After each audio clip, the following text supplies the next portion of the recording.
What's up guys, duarktikhq with another Marvel Strike Force video, and in this video we are going to take a look at another guide for Doom, the second Doom raid on difficulty 3, and this time we are going to take a look at the skill nodes.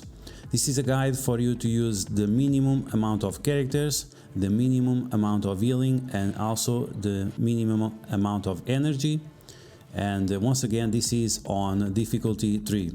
So before we start, let's take a look at the ISO weight that I'm using on my characters and also the T4s that I have available. Okay, so this is the team that we are going to use. We have Captain Sam, Kestrel, Mary Hill, Sharon Carter and Shang-Chi. With these 5 characters you can beat all the nodes back to back without any problem. In terms of T4s, I have all the T4s on Captain Sam, and in terms of ISO weight I have a Skirmisher. That allows me to remove more easily positive effects with his basic, which is very convenient, and also apply vulnerability with his other abilities.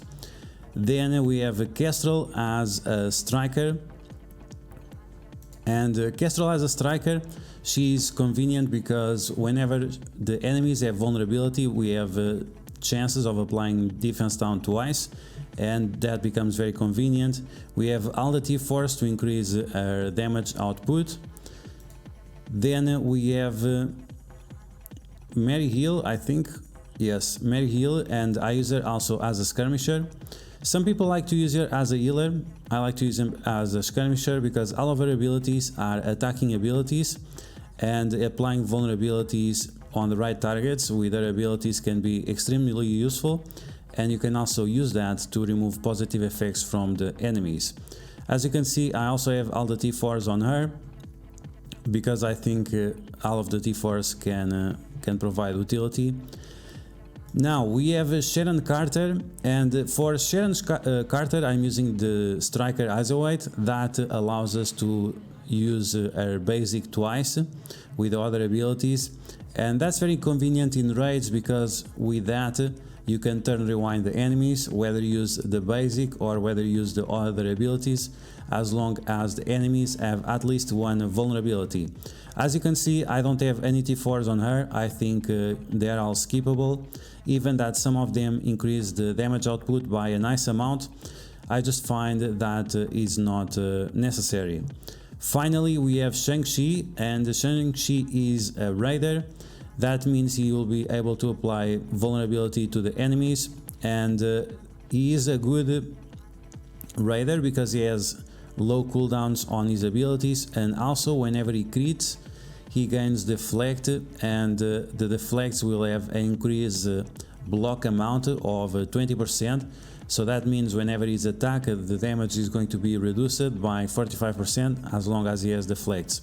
In terms of the T4s, I think all of them are good except the basic. Okay, so that's the characters we are using. Those are the ISO weights and T4s that my characters have. So now let's take a look at which strategy we have to use in order to one-shot all these nodes on the second Doom raid on difficulty 3. Okay, so let's get started and see exactly what we have to do in order to one-shot this. This is the team I mentioned before. The position is Captain Sam, Kestrel, Mary Hill, Sharon Carter and Shang-Chi.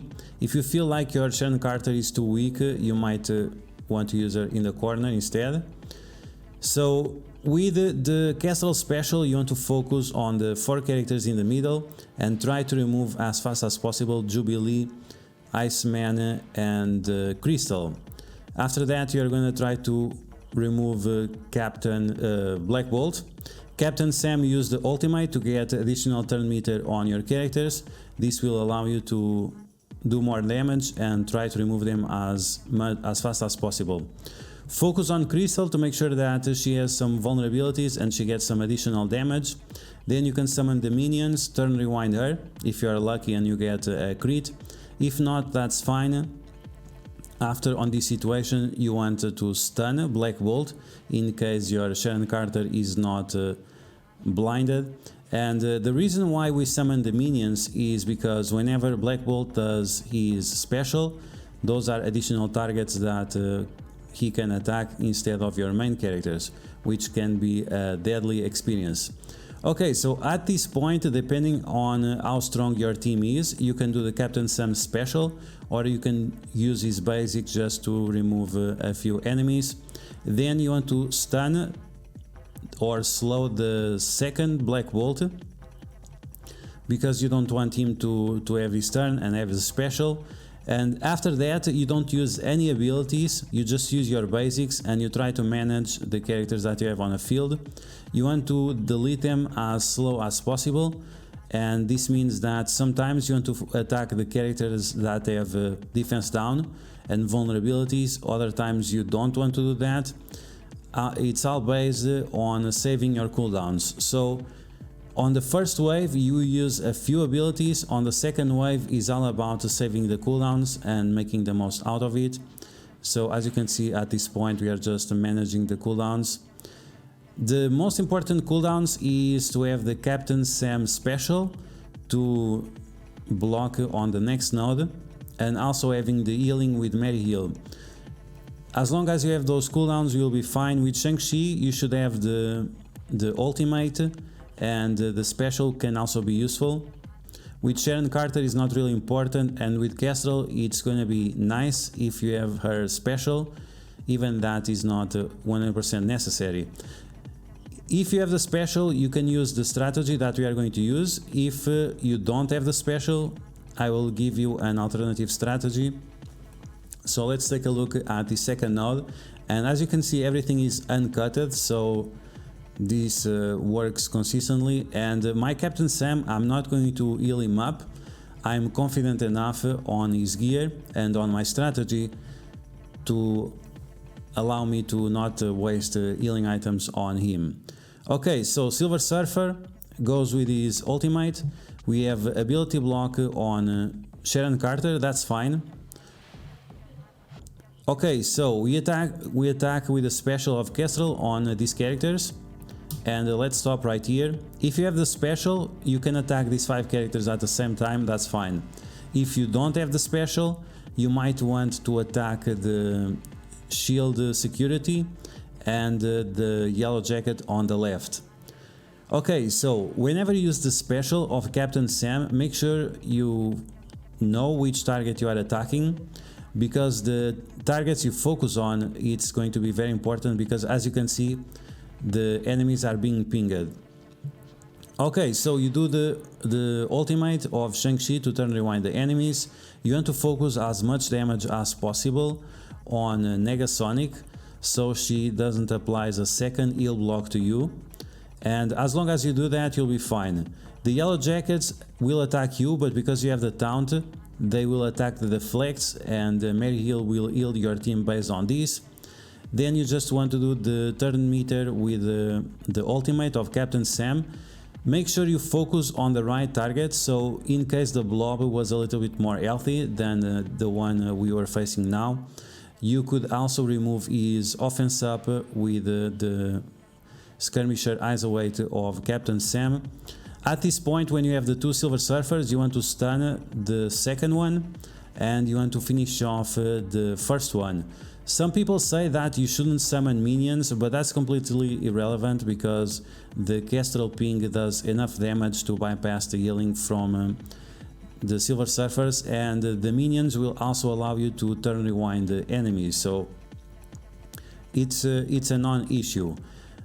You want to deal with the Polaris as fast as possible. You can ability block her if you feel like it's necessary, but avoid as much as possible to face her ultimate, because the disrupts can be annoying.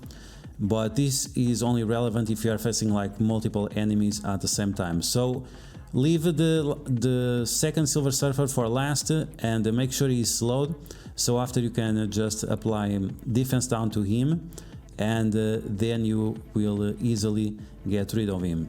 Okay, so as you can see, the damage from Shang-Chi, the minions and the Kestrel will be enough to finish him off, and that will make the fight very easy. So you see there the crits doing some turn rewind, and we are doing more damage than he is healing, and that's how you beat this without having any issue.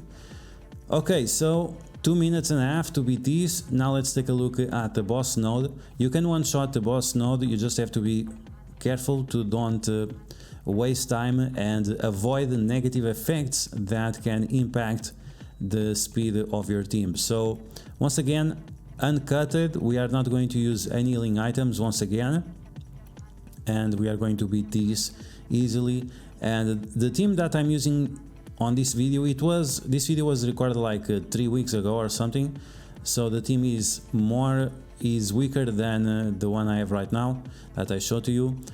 So you want to apply defense down to as many characters as possible, and especially you want to apply defense down to that second Thanos to make sure that you have some chance of removing the taunt in case he taunts.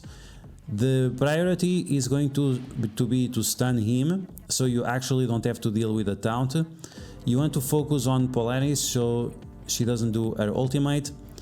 It's something that you want to avoid, but if you can't avoid it, that's fine as well, as long as you have the deflects of your team. And that's why you should taunt early on with Captain Sam. So stun on Thanos so he doesn't taunt. This will allow you to use the ability block on Dr. Doom on the second turn of Sharon Carter. So the two Polaris, we were not able to stop them. They do the ultimates to us, they apply all those disrupts. And if you have the special from Shang-Chi, you can clear those negative effects. Because it was not the case, I still have to deal with it, but as you'll see, it will be fine. So we try to turn rewind just a little bit Dr. Doom. It's not necessary, but if you do it, you'll feel more safe. And be careful with the damage output on his second turn. You don't want to trigger his passive and give him energy so he does his ultimate. Okay, so as you can see, the damage has to be very slow. Now we have the ability block on him, and at this point you can go full ham on the enemy team and do as much damage as you want. So Thanos is almost having his turn, so you want to remove him as fast as possible so he doesn't taunt. So because we stunned him first, he got additional energy and he was not doing the taunt. When you see Ebony Maw use the ultimate from Kestrel to remove all the positive effects from him. After that, try to destroy him. You don't want offense down on your team, and you don't want the enemies with the defense up. And you also don't want your team with 2 turns slow. That's terrible for this team. It's not something you want to deal with. Okay, so Polaris, as you know, you have to remove her. Now this Taskmaster, you should try to stun him or to ability block. He has a high block chance, so this might fail. If you can't stun him or ability block him, you can do the turn rewind with Shang-Chi and then just finish off the Taskmaster before he does his ultimate. In case he does his ultimate, remember that the more minions you have, the less characters will be affected by the blind. So you want to increase the number of characters you have on your side of the field. The two ghosts, they do a nice amount of damage, but as long as you don't have defense down or something like this, it's not a huge problem. So now we are facing the last wave. As before, you want to focus on Polaris, and then you want to focus on Crystal because she is going to remove your minions. And these minions are very helpful because they are pinging all the time, and Kestrel doing the same thing, so it's increasing the damage output of your team by quite a lot, and this is why you can one-shot this node so easily. Okay, so we stunned Polaris, so we don't have to deal with the disrupt. Now we are going to slow Crystal, we are going to finish her off, and then we just have to deal with the Ghost and with the Corvus Glaive. Okay, so now we have the special from Crystal. This is something that you want to avoid because, as you just saw, it costed you your minions. This special from Crystal is very annoying because it attacks multiple times, and that will remove the death proofs from your team. So Crystal is gone, and now we are going to finish off Corvus Glaive, and we still have around 30 seconds left. So as you saw, pretty easy. So yeah guys, that's going to be the video. I hope you guys enjoyed my guide for the second Doom Raider, the skill nodes. How can you one-shot this using only 5 characters and without using any healing items or additional energy. If you like this video, like always, make sure to smash that like button, and if you found helpful the information on it, make sure to share it with your friends on Facebook and Discord. If you are new to my channel, make sure to subscribe for more Marvel Strike Force content, and I'll catch you guys later.